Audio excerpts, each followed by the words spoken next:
Today, we will explore 6 of the most common types and look at how to create them. So, we will be looking at the most common types of cake textures you will come across and their characteristics. What are the different cake textures? Sponge cake. This is one of the most common cake textures you have. Sponge cake has a soft and very light texture, but it is a bit dry. These cakes don't ever come out moist, and neither should they. Pound cake.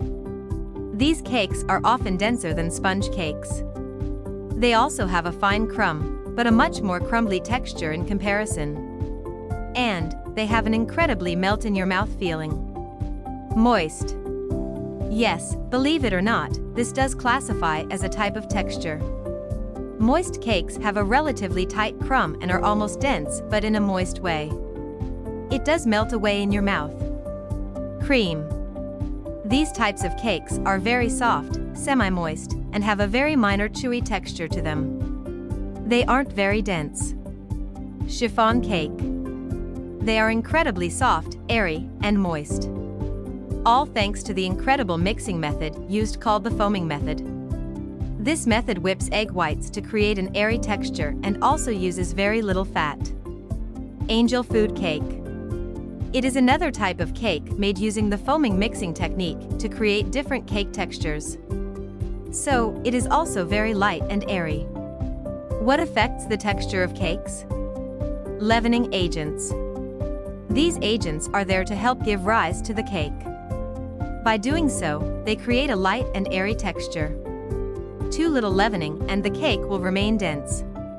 Eggs. They help add richness, moisture, color, and even volume. If a cake recipe contains too many eggs, they create a mush instead of a batter. These cakes bake extremely dense and almost rubbery. Flour. It determines what type of texture your cake will have. For example, bread flour has a high amount of gluten proteins. Now, for cakes, you do not want this. Instead, you want to use cake flour that has low gluten forming abilities. This will give you a tight crumb that can be airy. And, of course, if you use too much flour, it will create a very dense cake because there aren't enough supporting ingredients to hold the weight. Baking conditions.